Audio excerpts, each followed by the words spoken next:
Hello everyone, आपकी अपनी maths class में आपका फिर से स्वागत है। ओके, मैं हूं नरेंद्र पाटीदार और हम पढ़ रहे थे सर्कल में लास्ट क्लास तक हमने काफ़ी कुछ चीज़ें देख ली थी।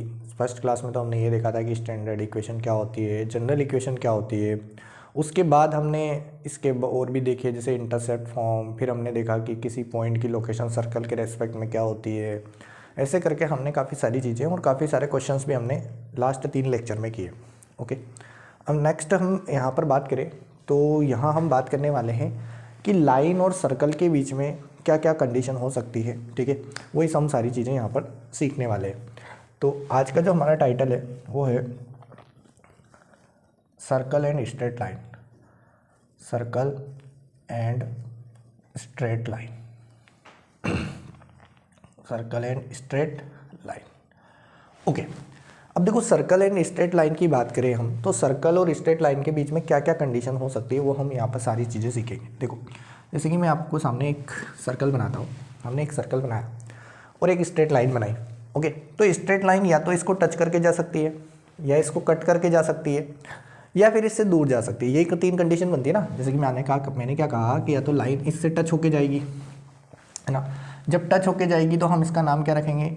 टेंजेंट। क्या नाम रखेंगे? टेंजेंट। ये हमने सबने पढ़ा ही है कि जो भी लाइन किसी कर्व को टच करती है उसको हम क्या कहते हैं? टेंजेंट कहते हैं। ओके, अगर ये मान लो कट करके गई, अगर ये मान लो क्या गई? कट करके, तो कट करके डेफिनेटली 2 पॉइंट से जाएगी। तो उस केस में हम यहाँ पर क्या कहेंगे कि ये हमारी क्या हो गई? सेकेंड हो गई। क्या हो गई? ये सेकेंड। और ऐसे ही अगर मान लो कोई लाइन यहाँ से दूर से पास हो गई, कहाँ से पास हो गई? दूर से पास हो गई। तो दूर से पास होने पर हम इसको कहेंगे नाइदर टेंजेंट। मतलब एक नॉर्मल लाइन है, तो neither tangent nor secant, okay. तो ये हमने 3 कंडीशन देखी कि अब देखो, ये अब हमारे लिए तो क्या होता है? लाइन तो लाइन होती है। जैसे फॉर एग्जांपल लाइन हमारे लिए क्या होती है? mx + c होती है ना। कोई भी लाइन की इक्वेशन क्या होती है? जनरली mx + c होती है, जिसमें m उसका क्या होता है? स्लोप होता है। तो अब कोई भी लाइन हमारे लिए टेंजेंट कब बनेगी, सेकेंड कब बनेगी, यही हमें यहाँ पर देखना होता है। तो जनरली मान लो ये सेंटर होता है, तो हम क्या कहें? अगर इसको ओ मान लेते हैं अपन, तो हम ये कह देते हैं कि अगर मान लो ये वाली डिस्टेंस, जिसको हम क्या कहते हैं? ये वाली डिस्टेंस को हम आर कहते हैं। अगर हम यहाँ पर इस पॉइंट को पी मान लेते हैं, क्या मान लेते हैं? P point. तो अगर मैं आपसे यूँ कहूँ कि ये जो ओपी डिस्टेंस है, अगर ये रेडियस के बराबर हो जाए, किसके बराबर हो जाए? रेडियस के। ये वाली जो डिस्टेंस है ना, perpendicular distance from centre to the line, ये हमारे लिए क्या हो जाए? रेडियस के इक्वल हो जाए। तो हम क्या कहेंगे कि जो लाइन है वो क्या है? टेंजेंट है। लाइन है वो क्या है? टेंजेंट। तो हम कहेंगे लाइन इज अ टेंजेंट। अच्छा, इसी को हम कंडीशन ऑफ टेंजेंसी कहते हैं। इसी को हम क्या कहते हैं?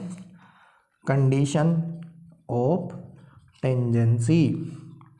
Condition of tangency. अब इसमें थोड़ी बात, एक और बात समझना।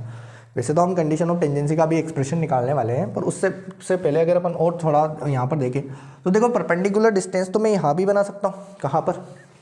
अगर मैं आपसे कहूँ कि अगर ये वाली जो लाइन है, ये वाली लाइन, ये यहाँ पर परपेंडिकुलर ड्रॉ करेगी, ये अपना पी पॉइंट होगा। और सेम इस कहानी में यहाँ पर एक परपेंडिकुलर ड्रॉ होगा, तो वो अपना पी पॉइंट होगा। वो अपना क्या होगा?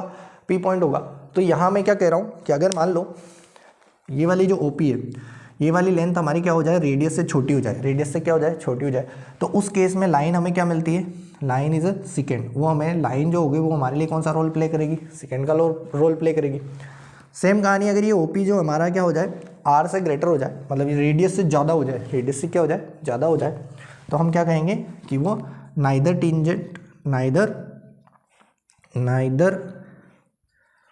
टेंजेंट और नॉट सेकेंड वाली कंडीशन है। नॉट सेकेंड वाली कंडीशन है। ओके, अब देखो, हम यहाँ पर ये हमने सीख लिया कि भाई यहाँ पर हमारा अगर मान लो कोई सर्कल है तो उसमें लाइन के करस्पॉन्डिंग क्या क्या सिचुएशन हो सकती है। अब यहाँ पर हम सीखेंगे कंडीशन ऑफ टेंजेंसी। तो कंडीशन ऑफ टेंजेंसी ये वाली सिचुएशन है, तो यहाँ हम नेक्स्ट टाइटल डालते हैं condition of tangency. Condition of tangency. अब देखो, हमने क्या सीखा कि कोई भी यहाँ पर हमारा ये जो ओपी है ना, ये आर के इक्वल होनी चाहिए। तो हम लिख देते हैं कि भाई ओपी किसके इक्वल होना चाहिए? आर के इक्वल होना चाहिए। तो इसके लिए मैं एक और छोटा सा डायग्राम बनाता हूँ। ये मान लो हमारी एक लाइन है जो कि टेंजेंट का रोल प्ले कर रही है। इसकी मान लो इक्वेशन क्या है? mx + c है। तो अगर मैं आपसे कहूँ कि यहाँ से इसकी थोड़ी सी शक्ल सुधार दो, मतलब इसको स्टैंडर्ड फॉर्म में लाओगे आप, तो ये इसको उधर शिफ्ट कर दो इक्वल टू 0, ये भी एक लाइन की इक्वेशन है। यहाँ पे हमारा क्या है, सेंटर है, ओके, और ये अपना पी पॉइंट है। अभी के लिए मैं सेंटर यानी कि मैं जो यहाँ पर एक सर्कल मान रहा हूँ, वो जो सर्कल मान रहा हूँ मैं क्या मान रहा हूँ, x square plus Y square equal to are square, एक सर्कल लेट कर रहे हैं अपन यहाँ पर। और जो लाइन है उसकी इक्वेशन भी हम क्या लेट की हमने, Y equal to M X plus C, Y equal to M X plus C हमने ये लेट कर ली। इससे क्या होगा, थोड़ा सेंटर हमारा 0 0 हो जाएगा ना, तो उससे कैलकुलेशन थोड़ी सी आसान हो जाएगी।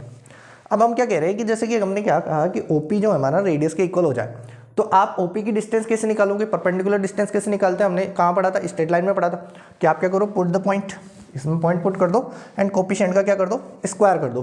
तो अगर मैं आपसे कहूँगा ना, तो ये कितना आएगा, देखो ये हमारा आएगा पुट द पॉइंट, तो जैसे आप यहाँ पे 0 पुट करोगे, यहाँ 0 पुट करोगे तो खत्म हो जाएगा, यहाँ ओनली सी बचेगा, ऊपर तो आएगा सी, और root under m square plus 1 आएगा। एम स्क्वायर किसका आएगा, एक्स का कोफिशिएंट कौन है, एम, और -1 यहाँ पर कोफिशिएंट है, तो -1 का स्क्वायर कितना होता है, 1, इसका भी मोड लगेगा, और इक्वल टू आर स्क्वायर आएगा, इक्वल टू आर आएगा, नोट आर स्क्वायर आएगा, ओके। अब जब हम दोनों तरफ क्या करें, होल स्क्वायर करें, दोनों तरफ हम क्या करें, यहाँ पर होल स्क्वायर करेंगे, तो मैं इधर लिख दूँ क्या, चलो इधर लिख देता हूँ। जब हम दोनों साइड यहाँ पर होल स्क्वायर करते हैं ना, तो यहाँ क्या आएगा, C square equal to C square M square plus 1 equal to क्या आ जाएगा हमारे पास, आर आ जाएगा, ओके। अब जब हम इसको थोड़ा और सोल्व करें, मतलब आर स्क्वायर आ जाएगा दोनों तरफ स्क्वायर करने पर। अब थोड़ा हम यहाँ पर अगर मैं आपसे पूछूं कि सी स्क्वायर की वैल्यू बता दो, तो वो आ जाएगी r square 1 plus M square, okay, ये आएगी। अगर मैं आपसे पूछूं कि सी की वैल्यू बता दूं, तो सी की वैल्यू आएगी plus minus r 1 plus M square. तो ये जो आई ना आपके पास, ये सी, यानी कि आप कोई सी भी इक्वेशन दे दो, अब जैसे कि आपसे पूछा जाए कि आप क्या बताओ, लाइन की इक्वेशन बताओ, तो लाइन की इक्वेशन जब वो टेंजेंट बताओ, तो अगर आपके पास एम पड़ा है ना, तो आप यहाँ रख दो, रेडियस यहाँ रख दो, तो आपके लिए स्लोप फॉर्म में ये क्या मिल जाएगी, हमें इक्वेशन मिल जाएंगी किसी भी टेंजेंट की, यहाँ से हमें क्या मिलेगी, स्लोप फॉर्म में इक्वेशन मिल जाएगी।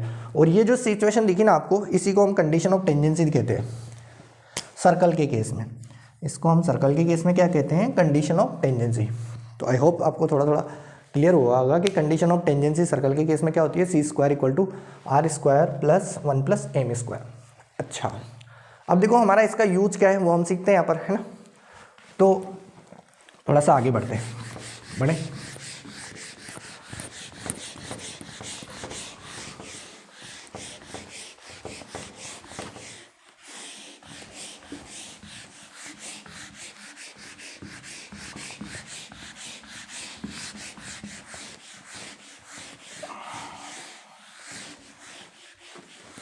ओके, अब देखना हमने क्या कहा कि ये कंडीशन ऑफ टेंजेंसी है। देखो हमारे पास जो इक्वेशन होती है ना, किसकी इक्वेशन, तो क्या बोलते हैं, टेंजेंट की इक्वेशन, वो हम 3 फॉर्मेट में पढ़ते हैं। किस फॉर्मेट में पढ़ते हैं, 3 फॉर्मेट में।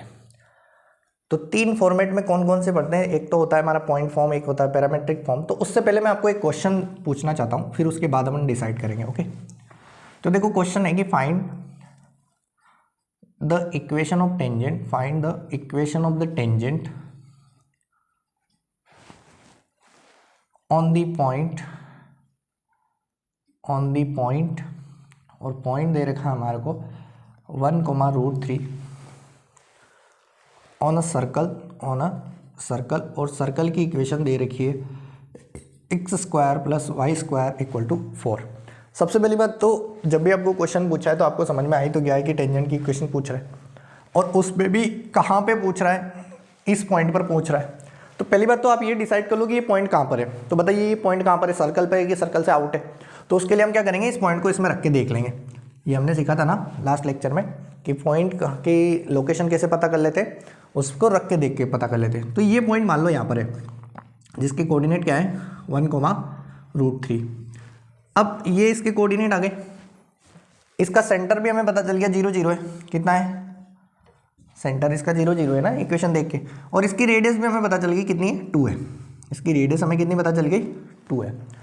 तो हमारी कंडीशन ऑफ टेंजेंसी क्या कहती है, देखो आप इस पर भी मत जाओ, आप तो डायरेक्ट वो वाला पॉइंट याद करो। देखो ओपी किसके इक्वल होना चाहिए, तो आप कहोगे आर के इक्वल होना चाहिए। ये हमारी कंडीशन ऑफ टेंजेंसी कहती है। तो आप क्या करो कि पहली बात तो हम क्या मानते हैं कि एक लाइन मान लेते हैं अपन, मान ले। देखो उसकी भी जरूरत नहीं है आपको लाइन मानने की। मैं तो आपसे कहूँगा कि देखो इसका 2 पॉइंट फॉर्म से आप स्लोप निकाल सकते हो क्या। मैं आपसे कहूँ कि स्लोप ऑफ ओ बी बताओ, स्लोप ऑफ ओपी बताओ, उसकी भी ज़रूरत नहीं है, हम डायरेक्ट भी निकाल सकते हैं। तो स्लोप ऑफ ओपी कितना होगा, तो आपको होगी क्या होगा स्लोप ऑफ ओपी बताइए। स्लोप ओपी में ऑफ ओपी यहाँ से 2 होम में √3 -0 और 1 -0 यानी कि √3 आएगा। कितना आएगा, √3 आ जाएगा। अब मैं आपसे पूछूं कि स्लोप ऑफ लाइन बता दो, मतलब ये जो लाइन है ना, ये दोनों आपस में देखो हमें पता है कि ये परपेंडिकुलर होता है, तो अगर इसका स्लोप हमारा √3 आया तो उसका कितना आएगा, तो आप क्या कहोगे कि स्लोप ऑफ लाइन जो है ना वो हमारा हो जाएगा m1 m2 = -1। तो इसके लिए अगर मान लेते हैं कि m1 इसका √3 है, कितना है √3, तो उसके लिए m2 जो हो जाएगा हमारा -1/√3। कैसे आया, आप यहाँ पर क्या कर दो, √3 पुट कर दो। जब आप √3 पुट करोगे ना तो m2 कितना आ जाएगा, -1/√3। अब देखो किसी भी लाइन की इक्वेशन निकालने के लिए हमें दो चीज़ों की रिक्वायरमेंट है, ये हमने स्ट्रेट लाइन में पढ़ा था। एक तो हमें पॉइंट चाहिए, एक तो हमें क्या चाहिए, पॉइंट चाहिए, और एक हमें क्या चाहिए, स्लोप चाहिए। तो अगर मैं आपसे पूछूं कि इक्वेशन ऑफ टेंजेंट, लाइन क्या होता है, टेंजेंट ही है ना, तो इक्वेशन ऑफ टेंजेंट क्या आ जाएगी, तो 2 पॉइंट फॉर्म से लिख दो। तो आप क्या कहोगे, y - √3, क्योंकि पॉइंट तो √3 है ना, =1 - 1/√3 और x - 1।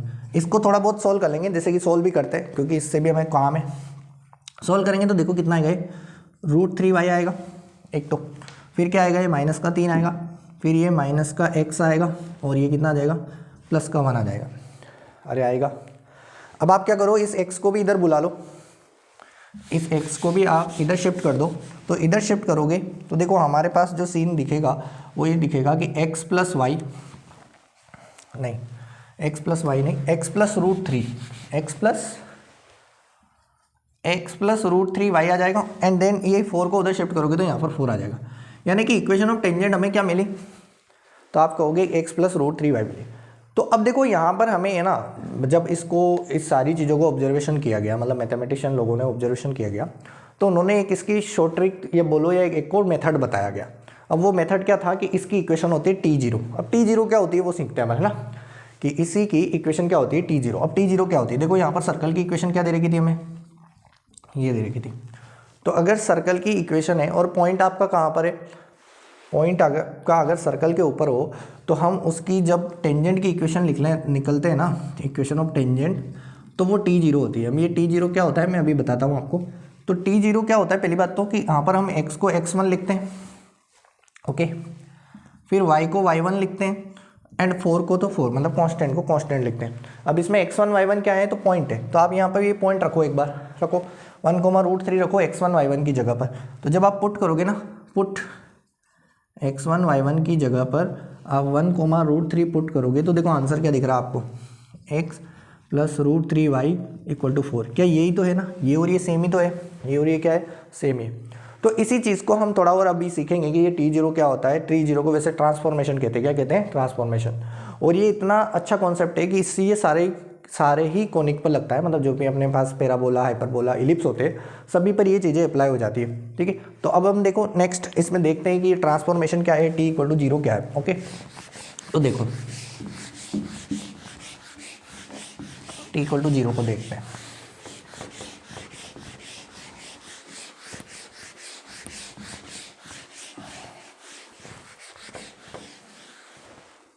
अब देखो यानी कि यहाँ पर हम बात करें ना तो ट्रांसफॉर्मेशन, किसकी बात कर रहे हैं अपन, ट्रांसफॉर्मेशन का बहुत ही अच्छा जो चीज़ है वो क्या है कि हम यहाँ पर एक तो एक्सप्रेशन देखो किसको किस में चेंज करते हैं, क्योंकि ये एक ऑब्जर्वेशन के बाद निकाला गया रिजल्ट है, ठीक है। तो एक्सप्रेशन है और उसका मतलब चेंज क्या होगा, है ना, वो देखेंगे अपन यहाँ पर। तो अगर कभी भी x² लिखा हो ना तो आप उसको क्या लिख दो, x1 लिख दो। ऐसे ही y² लिखा हो तो आप उसको y1 लिख दो। ऐसे अगर मान लो 2x लिखा हो तो आप उसको क्या लिख दो, x + x1 लिख दो। अगर 2y लिखा हो तो उसको क्या लिख दो, y + y1 लिख दो। अगर मान लो x ही लिखा हो तो x + x1/2 लिख दो, ओके। नेक्स्ट अगर आपके पास यहाँ पर मान लो c है तो c बोले तो कांस्टेंट को हमें चेंज नहीं करना है, कांस्टेंट को सेम रखना है, ओके। इसके बाद मान लो आपको और भी है, जैसे कि मान लो xy लिखा हो, क्या लिखा हो, या चलो पहले 2x देख लेते हैं। 2xy लिखा हो तो इसका क्या आंसर आता है, इसका आंसर आता है 2 तो हट गया रहेगा, इसका आंसर आता है x y1 और y x1, ओके तो इस तरीके से हम क्या करते हैं, चेंज कर देते हैं। और इससे हमारे को क्या होता है कि जब भी हमारे को कोनिक पर, किसी भी कोनिक पर इक्वेशन निकली होती है टेंजेंट की, तो इससे बहुत आसान वे में निकल जाती है। जैसे कि देखो, ये तो हमने अभी सर्कल पढ़ा था, ये तो हमने क्या पढ़ा था, सर्कल। अगर मैं आपसे बोलूँ कि ए Y square equal to 4x नाम का एक क्या है, Y square equal to 4x नाम का एक हमारे पास कोनिक है, मतलब कोनिक बोले तो पैराबोला है। अब पैराबोला पे हमें मान लो बोला जाए कि आप एट ए पॉइंट, और पॉइंट दे दिया आपको मान लो 1,2, क्या दे दिया 1,2, पर आप टेंजेंट की इक्वेशन लिखो, इक्वेशन ऑफ टेंजेंट। तो इक्वेशन ऑफ टेंजेंट क्या होती है, T0। इक्वेशन ऑफ टेंजेंट क्या होती है, T0। अच्छा T0 कब होती है, जब ये पॉइंट इसको कर्व पे लाई करे, कर्व पे क्या करे, लाई करे। तो अच्छा ये लाई कर रहा है क्या, देखो यहाँ 1 रखो तो 4 आ गया, 2 रखो तो दोनों इक्वेशन सेटिस्फाई करी, मतलब ये पॉइंट कहाँ पर है, कर्व पे। तो अब यहाँ पर हम क्या करेंगे, देखो इसको चेंज करो, इसको कैसे चेंज करते हैं, तो आप कहोगे y1, क्या कहोगे इसको, y1, इसको 4 को इसको लिख दो 2 × 2x, है ना, और 2x को चेंज कर दो, तो y1 2 × 2x क्या हो जाएगा, x + x1। अब आप क्या कर दो, x1 y1 की जगह पर 1,2 पुट कर दो। तो x1 y1 की जगह पर हमने क्या पुट किया, 1,2 पुट कर दिया, 1,2। तो इससे हमें इक्वेशन मिल जाएगी, देखो ये 2 आ जाएगा, फिर ये 2, फिर ये 1, x तो यही है और 1 ही आ जाएगा। इसको सोल्व करोगे तो जो भी इक्वेशन आएगी वो हमारी क्या आ जाएगी, इक्वेशन ऑफ टेंजेंट आ जाएगी। तो ये जो फॉर्मेट होता है T0, कौन सा वाला, T0, जिसको हम ट्रांसफॉर्मेशन कहते हैं, इससे हमारे ये हमें क्या देता है, इक्वेशन ऑफ टेंजेंट दे देता है, जब हमारा पॉइंट कहाँ पर लाई करे, कर्व पर लाई करे। अच्छा ये T0 हमें बाकी चीज़ें भी देता है, कोड ऑफ कॉन्टैक्ट भी देता है, वो सब चीज़ें हम नेक्स्ट लेक्चर में पढ़ेंगे। अभी तो हम इतना ही इसमें ये देखेंगे। ओके अब देखो नेक्स्ट अगर हम बात करें तो हमने अभी क्या पढ़ा कि ये जो होता है, ये क्या होता है हमारे पास, इक्वेशन ऑफ टेंजेंट होती है T0। कौन सी होती है, T0। ओके तो ये टेबल आपको बनानी है, तो आप ये टेबल अच्छे से बना लीजिए। ओके तो मैं हटा रहा हूँ इसको।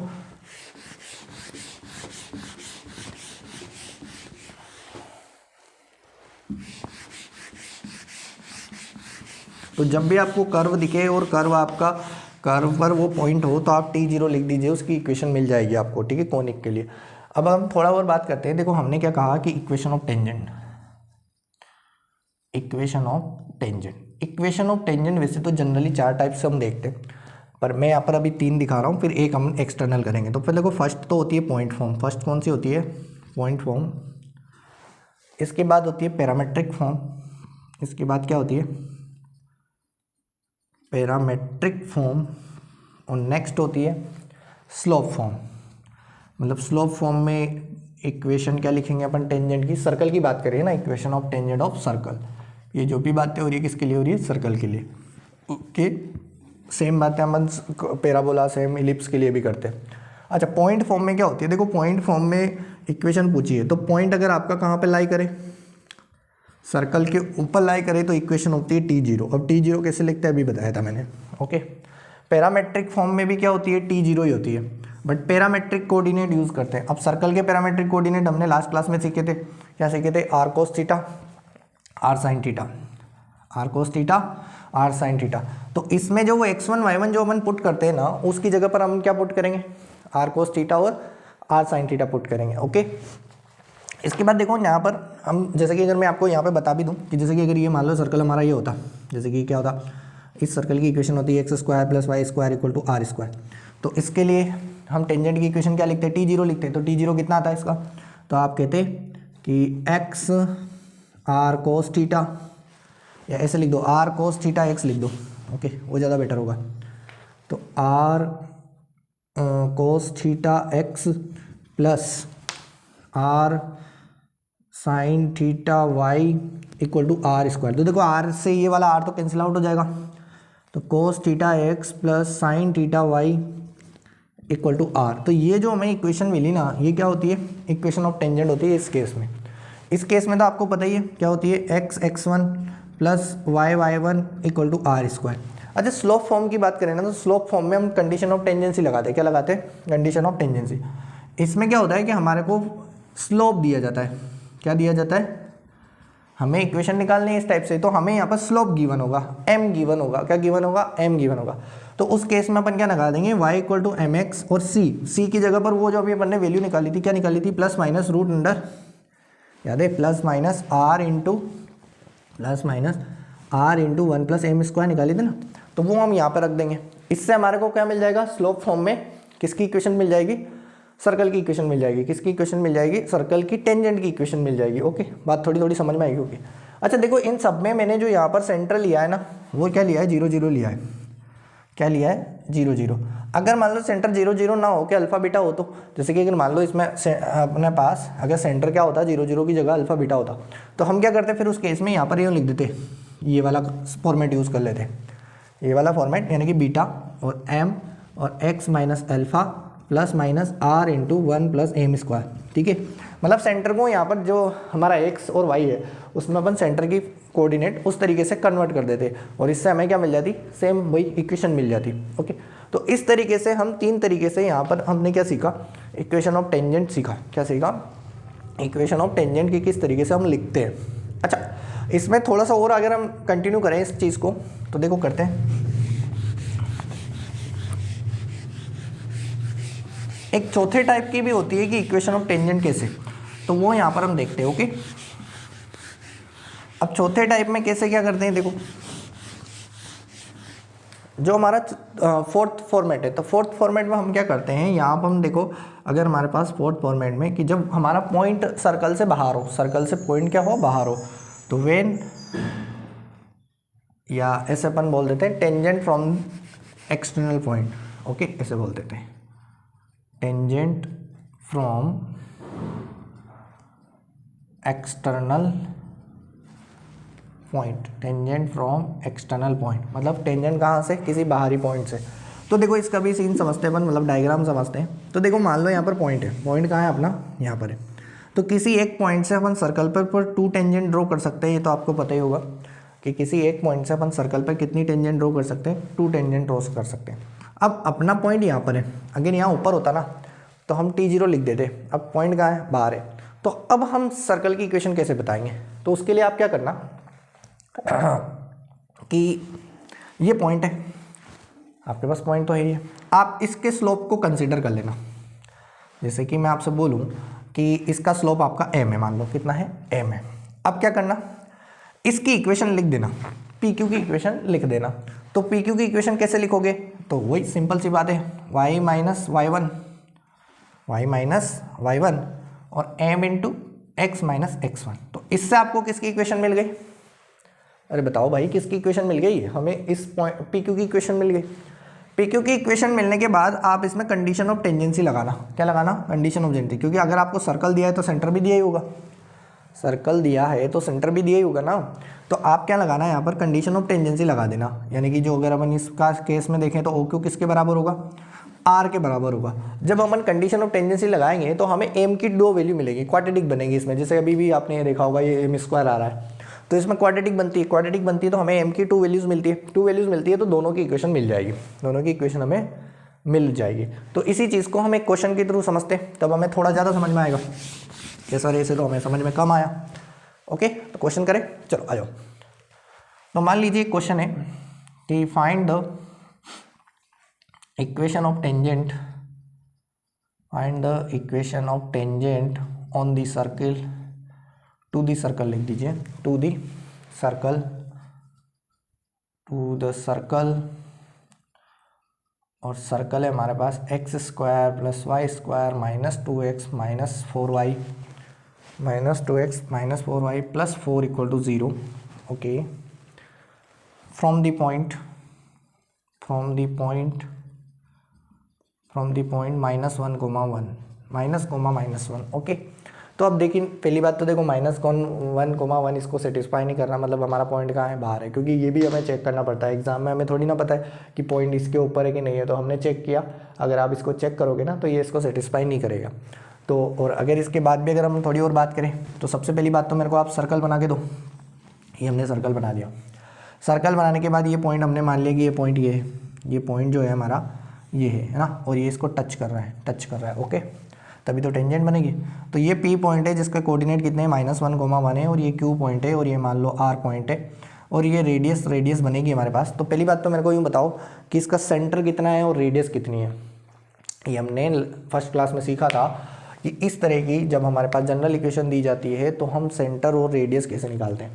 तो जिसको थोड़ा बहुत आइडिया होगा या फिर अगर आपने थोड़ा बहुत भी सर्कल पढ़ा होगा तो इसका सेंटर कितना आता है बताओ, 1,2। सेंटर कितना आता है इसका 1,2। अच्छा रेडियस कितनी आएगी, बोलो वही रेडियस कितनी आएगी। तो रेडियस होती है हमारे पास g² + f² - c। अरे यही तो होती है, तो यहाँ रख दो, ये 1 का स्क्वायर कितना होता है 1 और ये 4। तो जब आप इसको सोल्व करोगे तो 1 आंसर आएगा इसका। कितना आएगा 1 + 2 यानी कि 2 का स्क्वायर -4, ये कट जाएगा और आंसर हमारा रेडियस का कितना आएगा 1 आ जाएगा। तो रेडियस इसकी कितनी हो गई 1 हो गई। अरे कहानी समझ में आई। तो अब देखो हमने ये जो सीन समझा था ना, हमने क्या कहा था कि भाई हम सबसे पहले पी क्यू की इक्वेशन निकालेंगे। उसके लिए हमने क्या किया कि इसके स्लोप को m कंसीडर कर लिया, पी क्यू के स्लोप को क्या कंसीडर कर लिया m कंसीडर कर लिया। फिर उसके बाद हम 2 पॉइंट फॉर्म से इसकी क्या निकाल लेंगे इक्वेशन निकाल लेंगे और उसकी परपेंडिकुलर डिस्टेंस को रेडियस के इक्वल कर देंगे। यही तो होती है टेंजेंट ऑफ क्या बोलते हैं कंडीशन ऑफ टेंजेंसी। तो हम ये इक्वल कर लेंगे जिससे हमें क्या मिल जाएगा, यहाँ पर हमें टेंजेंट की इक्वेशन मिल जाएगी। तो मैं करूँ ट्राई। तो देखो सबसे पहले हमने क्या किया, let slope of P Q, let slope of P Q वो हमारे लिए क्या हो गया m हो गया, छोटू m। ओके इसके बाद हम नेक्स्ट अगर हम बात करें तो इक्वेशन ऑफ पी क्यू क्या हो जाएगी, फिर इक्वेशन ऑफ पी क्यू अगर हम डायग्राम से देखो तो डायग्राम से हमारे पास क्या बन रहा है, आप कहोगे कि ये हो जाएगा y+1 और m × x+1। थोड़ा बहुत अगर हम इसको सोल्व करेंगे तो देखो ये आ जाएगा y+1 mx + m और y को भी उधर शिफ्ट कर दो या सब लोगों को उधर शिफ्ट कर दो। तो सब लोगों को उधर शिफ्ट करोगे तो ये y और ये हो जाएगा m+1। अरे यही तो आएगा, आराम से देखो आप लोग कि y -1 आएगा यहाँ पे ना, ये भी माइनस आएगा और 1 भी माइनस का आएगा, 1 भी किसका आएगा माइनस का।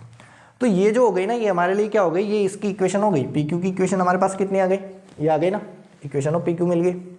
अब हम क्या लगाएंगे कि भाई ये जो इक्वेशन है पी क्यू की वो कितनी है, mx - y + m - 1 = 0, इसकी परपेंडिकुलर है। तो यहाँ पर हम क्या लगाएंगे, by the condition of tangency, by the condition of tangency, COT बोलते हैं उसको शॉर्ट में। तो वो क्या होती है कि वो होती है जैसे कि मान लो ये O पॉइंट है तो OQ किसके बराबर होगा, तो आप कहोगे रेडियस के बराबर होगा। ओके तो OQ यानी कि perpendicular distance from the centre निकालना है हमें, 1,2 से हमें क्या निकालनी है, इसकी परपेंडिकुलर डिस्टेंस निकालनी है। तो आप क्या करोगे, पुट दी पॉइंट करोगे। तो पुट दी पॉइंट करो, तो जैसे कि आपने इसमें पॉइंट किया यानी कि यहाँ पर रखा 1 तो ये आ जाएगा m। ओके फिर ये कितना आ जाएगा -m, फिर ये कितना आ जाएगा m। अच्छा इसमें y की जगह 2 रखना है तो y की जगह 2 रख दो, y की जगह कितना रखोगे आप 2 रखोगे ना। ओके फिर -1 एंड ये तो इसमें आएगा मॉडुलस में, इसमें आएगा मॉडुलस में आएगा ना। इसके बाद देखो इसका कोफिशिएंट कितना है m है और इसका कितना है 1, तो यहाँ नीचे क्या आएगा √m² और 1 आ जाएगा +1 और सामने की तरफ 1 आएगा, सामने की तरफ क्या आएगा 1 आएगा। इसको जब आप थोड़ा बहुत सोल्व करोगे ना तो देखो सोल्व करने पर हमारे को क्या दिख रहा है यहाँ पर स्क्रीन पर अगर हम नोटिस करें तो यहाँ पर हमारे को देखो m और m कितना दिख रहा है 2m दिख रहा है। तो ये 2m - 3 दिख रहा होगा आपको ऊपर की साइड पे और यहाँ पर आपको दिख रहा होगा √m² - 1 = 1। देखो मोड और स्क्वायर रूट का एक ही इलाज है, वो है बोथ, मतलब आप स्क्वायर कर दो, क्या कर दो स्क्वायर कर दो। तो हमने दोनों साइड स्क्वायर किया, स्क्वायर बोथ साइड। जब आप स्क्वायर करोगे तो देखो ऊपर तो आपको दिखेगा 4m², इसका होल स्क्वायर ओपन करने का +9, फिर क्या आएगा 6 और यानी कि 12 आ जाएगा। इधर से हमारे पास क्या आएगा, इसका मल्टीप्लाई इधर कर दो तो m² - 1। जब हम इसको भी थोड़ा बहुत और सोल्व करेंगे तो ये हमें क्वाड्रेटिक दिख रही होगी, तो ये कितना आएगी 3m², इसके बाद 12m और इधर अगर हम इसको इधर शिफ्ट करें तो ये 10 आ जाएगा, 10 ही आएगा ना। ओके 10 आ जाएगा। अब देखो मल्टीप्लाई करने पर हमें 30 दिखना चाहिए और प्लस माइनस करने पर 12। कुछ कॉम्बिनेशन है क्या, कुछ गड़बड़ तो नहीं करी हमने। +1 था, ये +1 था, +1। ओके मैंने गड़बड़ कर दी, हाँ +1 था तो ये इधर आएगा तो माइनस यानी कि 8 हो जाएगा। हाँ अब ठीक है, 8 या 24 है ना। हाँ तो मल्टीप्लाई करने पर हमें कितना दिखना चाहिए 24 दिखना चाहिए और -12 यानी कि अब देखो क्या कर सकते हैं अपन, बताइए क्या फैक्टराइजेशन क्या होंगे इसके। तो आप कहोगे कि इसके जो फैक्टराइजेशन होंगे 8 या 24 है ना, और 24 और क्या बन रहे हैं, अगर हम फैक्टराइजेशन की बात करें तो इसके फैक्टराइजेशन 24 एंड -12 है ना, तो -12 और 24 में अगर फैक्टराइजेशन करेंगे तो 8 या 24, 24 तो हमारे मल्टीप्लाई करने पर होना चाहिए और 12 ये, तो यहाँ से अगर हम फैक्टराइजेशन करें, अरे फैक्टराइजेशन ही हमारे को प्रॉब्लम कर रहे हैं, इतना आसान क्वेश्चन होके अगर हम ऐसा करेंगे, ओके तो हम यहाँ पर है ना, देखो फैक्टराइजेशन मेरे को ऐसा लग रहा है कि इसमें हो नहीं रहे हैं ना, तो एक काम करते हैं अपन श्रीधराचार्य लगा लेते हैं, वो तो हमारा बेस्ट मेथड होता ही, तो हमने श्रीधराचार्य इसमें लगाया। ओके तो जब हम श्रीधराचार्य लगाएंगे तो देखो श्रीधराचार्य का कहता है कि -b यानी कि यहाँ पर 12 आ जाएगा, प्लस माइनस रूट अंडर 144, 12 का स्क्वायर कितना होता है 144, एंड ये अपना हो जाएगा 8 × 3 24, 24 4 जा 96, माइनस का 96 डिवाइडेड बाय 6। ओके जब इसको हम कैलकुलेट करेंगे तो ये अपना आ जाएगा 12 plus minus root 48 divided by 6। अच्छा जब इसको थोड़ा बहुत देखो, यहाँ पर आपको मोटा मोटा आपको दिख रहा होगा, वैसे तो ये कैलकुलेट हो जाता है, पर मोटा मोटा आपको m की 2 वैल्यू दिख रही है यहाँ पर, अरे m की 2 वैल्यू अवेलेबल है ना यहाँ पर, एक प्लस के साथ और एक माइनस के साथ, थोड़ा बहुत सॉल्व कर लेंगे, जैसे कि 16 × 3 होता है ना, तो यहाँ से 16 यानी कि 4 बार आएगा, तो ये आ जाएगा 4√3 आ जाएगा एंड डिवाइडेड बाय 6 आ जाएगा प्लस माइनस के साथ, और इसके साथ भी अगर हम थोड़ा बहुत सोल्व करेंगे तो हमें m की वैल्यू 2 आ जाएगी है ना, मतलब कट पिट के 2 आ जाएगी। उन दोनों वैल्यू को जब अपन यहाँ पर सोल्व करेंगे ना, देखो मेरा अल्टीमेटली गोल ये था कि हम इक्वेशन निकालें, तो इक्वेशन हमारी क्या हो जाएगी, आप जब m की वैल्यू यहाँ पर पुट करोगे इस जगह पर, यही थी ना अपने इक्वेशन ऑफ PQ, तो एक बार जब आप PQ को में प्लस वाली पुट करोगे तो ये वाली PQ की इक्वेशन आ जाएगी, और एक बार ये वाली पुट करोगे माइनस के साथ m की वैल्यू यहाँ पर, तो उससे हमें क्या मिल जाएगा, ये PR वाली इक्वेशन मिल जाएगी। तो आपको देखो एक्चुअल में ये क्वेश्चन तो मन से लिया था ना, तो उसमें थोड़ी बहुत कैलकुलेशन ये हो जाती है कि वो एक्चुअल हमारा अच्छा सा एम नहीं आया ना, अदरवाइज वैसे ये वाले भी आते हैं जो अच्छे क्वेश्चन होते हैं, उनमें ये जो हमारे श्रीधराचार्य लग जाए ऐसे एम भी हमारे पास आते हैं। ओके तो अब थोड़ा सा हम एक और क्वेश्चन करते हैं इस पर। ओके तो आई होप आपको समझ में आया होगा। देखो कहानी क्या थी कि अगर एक्सटर्नल पॉइंट बाहर हो ना तो आपको एम कंसिडर करना है, कंसिडर करने के बाद आपको पॉइंट तो दिया ही होता है, तो पॉइंट अगर हमारे पास हो, स्लोप हमारे पास हो, तो हम क्या करते हैं लाइन की इक्वेशन लिख सकते हैं, वो हम लिख देंगे। लिखने के बाद हमें क्या करना है, कंडीशन ऑफ टेंजेंसी लगानी है, फिर कैलकुलेट करना है, तो हमारे को m की 2 वैल्यू अवेलेबल होगी और उससे हमें दोनों इक्वेशन मिल जाएगी, दोनों टेंजेंट की। ओके ओके तो देखो नेक्स्ट आगे बढ़ते हैं। ऐसा कैसे ही एक और क्वेश्चन था और उसको भी हम देखते हैं कि मान लो उसमें ये क्वेश्चन था कि find the integral value of, क्या था, अगर मैं क्वेश्चन की बात करूं तो क्वेश्चन ये था find integral value of k, integral value of k, find the integral value of k for which line 3x + 4y = k, cut the circle exactly okay, cut the circle exactly at 2 points है ना। और जो यहाँ पर circle, actual में मैंने ये नहीं लिखा, सर्कल की जो इक्वेशन दे रखी है वो क्या दे रखी है, x² + y², ओके, माइनस का 2x माइनस का 4x + 4 = 0। अब देखो कहानी समझ में आई आपको, मैं क्या कहना चाहता हूँ। क्वेश्चन ये कह रहा है कि आप k की वो सारी वैल्यू बताइए जिसके लिए जो ये लाइन है ना, ये जो लाइन है ना, इसको ये कितने पॉइंट पर कट करें, 2 पॉइंट्स पे कट करें। कितने पॉइंट पर कट करें, 2 पॉइंट्स पे कट करें। तो देखो 2 पॉइंट्स पर कभी भी लाइन कब कट करती है, आप खुद बताओ कब कट करती है, बताओ भाई कब कटती है। तो आप कहोगे ना कि जब अगर 2 पॉइंट्स पे कट कर रही है तो इसका मतलब वो सेकेंड रही होगी। कभी भी कोई लाइन अगर किसी सर्कल को 2 पॉइंट्स पे कट कर रही है, एग्जैक्टली 2 पॉइंट पे कट कर रही है, तो इसका मतलब वो सेकेंड रही होगी। और इसके सेकेंड होने की कंडीशन क्या होती है कि जो ये परपेंडिकुलर डिस्टेंस होती है ना P पॉइंट से, ये वाली पॉइंट, ये परपेंडिकुलर डिस्टेंस रेडियस से छोटी होती है। ये क्या होती है, परपेंडिकुलर जो डिस्टेंस होती है ना, ये हमारी रेडियस से क्या होती है, छोटी होती है।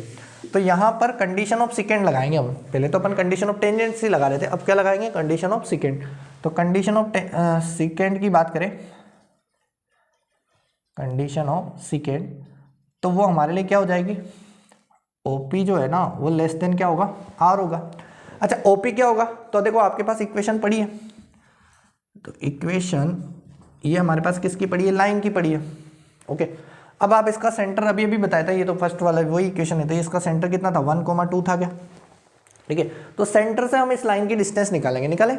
तो देखो सेंटर से इस लाइन की अगर हम डिस्टेंस निकालेंगे तो ये क्या आएगा, पुट द पॉइंट, तो पुट द पॉइंट करो, तो ये कितना हो जाएगा 3 × 1, नेक्स्ट कितना हो जाएगा 4 × 2 माइनस के डिवाइडेड बाय देखो 3 का स्क्वायर प्लस 4 का स्क्वायर का रूट। ओके, और सामने क्या आ जाएगा हमारा, अच्छा इसकी रेडियस कितनी थी, इस सर्कल की रेडियस भी अभी हमने थोड़ी सी इससे जस्ट पहले वाले क्वेश्चन में निकाला था, जो कि हमारी क्या थी, हमने ये से निकाला था ना, r² = g² plus f² minus c। इससे अगर हम r की वैल्यू निकालेंगे तो 1 आ जाएगी हमारी, कितनी आ जाएगी 1, जहाँ पर g और f क्या है हमारे 1 और 2 है, और c कितना है अपना 4 है। ओके, तो यहाँ से हमारा ये रेडियस कितनी हो गई, 1 हो गई। अब हमने इसको सोल्व किया, वो देखो सोल्व करेंगे तो कितना आएगा, ये कितना हो गया 3, और ये कितना हो गया 3 + 8, यानी कि 11 माइनस k हो जाएगा। ओके, और ये अपना 5 हो जाएगा, कितना हो जाएगा ये, अरे 5 हो जाएगा ना, 3 का स्क्वायर प्लस 4 का स्क्वायर यानी कि 25 और 25 का रूट लेंगे तो 5 आ जाएगा, और यहाँ पर कितना आ रहा है 1 आ रहा है। अच्छा इधर मॉडुलस है, अभी इधर क्या है, मॉडुलस है, तो मॉडुलस इनइक्वलिटी है यहाँ पर, एक्चुअल में इनइक्वलिटी है ना, लेस देन 1 होना चाहिए, तो लेस देन 1 कर दिया हमने। तो मॉडुलस इनइक्वलिटी कैसे सोल्व करते हैं, आपने सीखा होगा कि अगर मान लो कोई भी क्वांटिटी मॉडुलस के अंदर हो और लेस देन वाली अगर हमारे पास इनइक्वलिटी हो, तो हम क्या करते हैं कि -1 से लेके मतलब ये जो भी क्वांटिटी है इसको -1 से लेके +1 में रख देते हैं, -1 से लेके +1 में इसको क्या कर देते हैं, हम रख देते हैं। तो इससे हमें क्या मिल जाता है, ये मॉडुलस इक्वलिटी सोल्व हो जाती है। तो अभी इसकी कहानी देखें तो देखो यहाँ पर 11 - k/5 को हम किसके अंदर रखेंगे, 1 से लेके -1 के अंदर रख देंगे।